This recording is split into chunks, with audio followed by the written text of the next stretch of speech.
Asi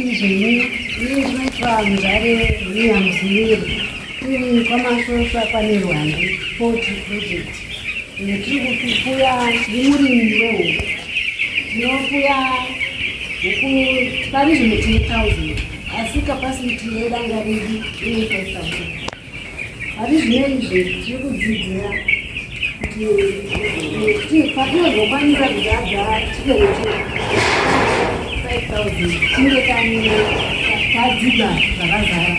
Takatanga kufuya huku gore rapera, asi takatanga project ine 2024 tiine chidonzvo rekuti nzvimbo yedu haina mabuchari akawanda uye vana vanga vari kubatwa pashi. Saka takaronga semabhuku masabhuku. Isusu tiri kubva mabhuku 20 tiri 1 kubva pabhuku. Saka inini ndiri murimi wehuku, ndiri danga rehuku danga. Patinotengesera huku dzedu tinotengesera mucommunity kuitira kuti vana vava neutano. Iya inonzi wasaite iya inonzi malnutrition, vava nekuakika mumwiri. Saka huku dzedu tinogona kuura munotenga ari mapatsi muimba yedu yekumurima. Saka zvinhu zviri kutibatsira kunyanya nemini zvakandibatsira nekuti nanga ndisina chikoro asi ndakati ndakatrena ndirime huku zvokuti zvinhu zvinoitwa nemaoko uye zvinhu zvandakaona zvatondibudisisawo muupenyu hwangu ndigorarama nemhuri yangu. Nekuti ndakukwanisa kuchengeta huku dzinodarika 1,000 uye ndichigona kutsvaga maketi yekuti ndigodzitengesa. Uye muono uri vandakapiwa vasaura weudhition onesawo muono wekuti ndogona kurarama ndisina chikoro. Inini zita rangu nonzi Esma Chiboro, ndiri sekretari mupanelwa ndepotri project. Totenda hurumende yakatiunzira provision mukati mezvibekwa masvosva. Mumwe matiri munonzi muabatua tinouraya huku 3,000 per day. Tinoshira kutanga tinonzi slaughtering, pane stunning, poya scouting tank, poya plucking yekundurisa, poita washback nesterilizer.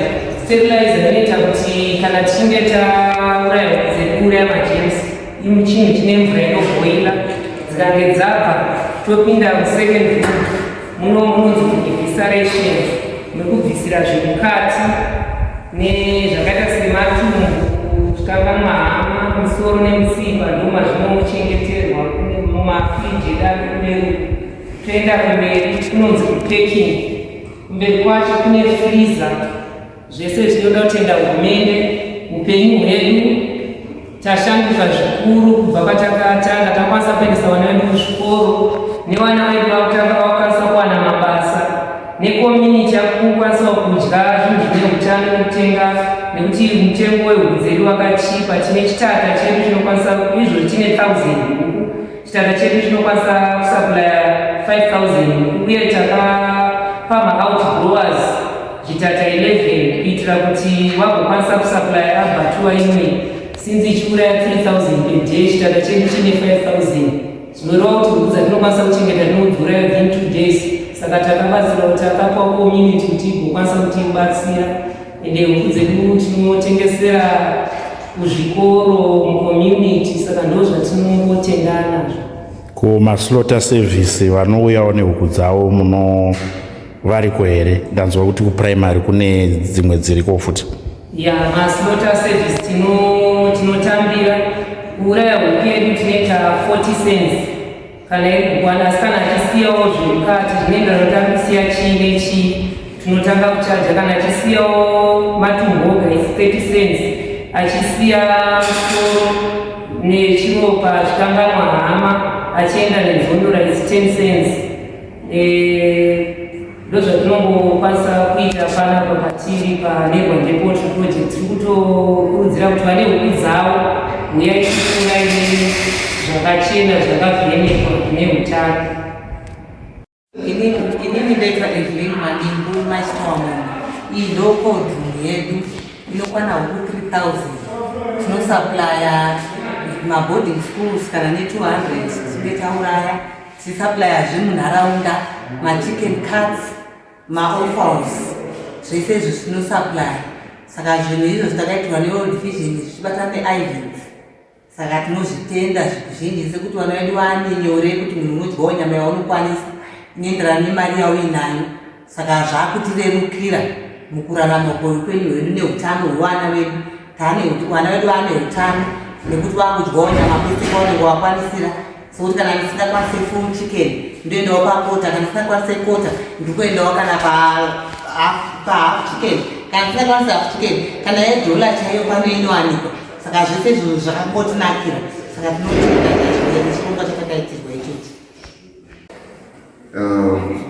Welcome to Nirange Poultry and the Abattoir project, one of our flagship projects under World Vision, Macaulay Greenfields.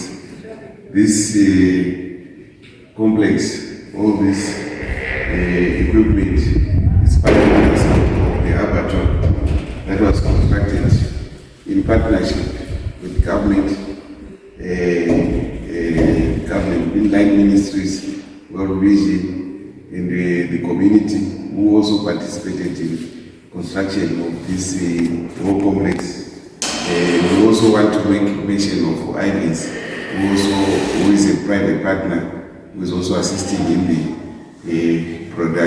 the construction, as well as future plans to improve production at this abattoir.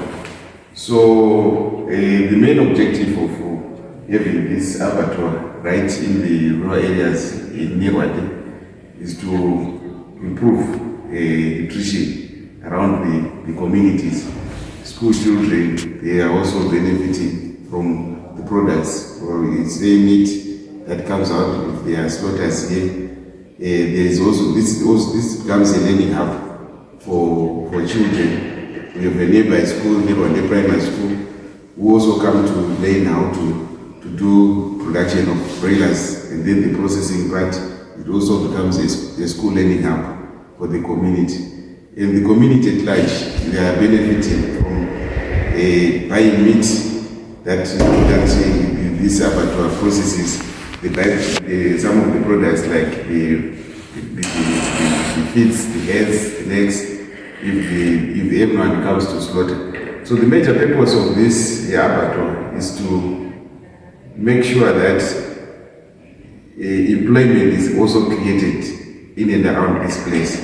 Why do we say so? Because as farmers around bring their chickens for slaughter, it's employment for the group of people that are working here. They do the slaughter services, they charge slaughter services. They also provide services of packaging, freezing, all the whole chain. The whole chain is maintained at this abattoir. So this is a flagship project for World Vision and the government, together with the coming along, assisting in construction of that fowl run. That is a 5,000 carrying capacity fowl run.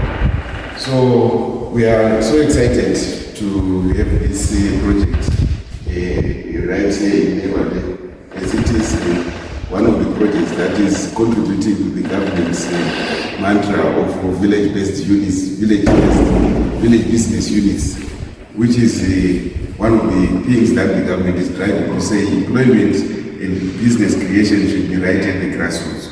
So this is the setup that we have here at Newade.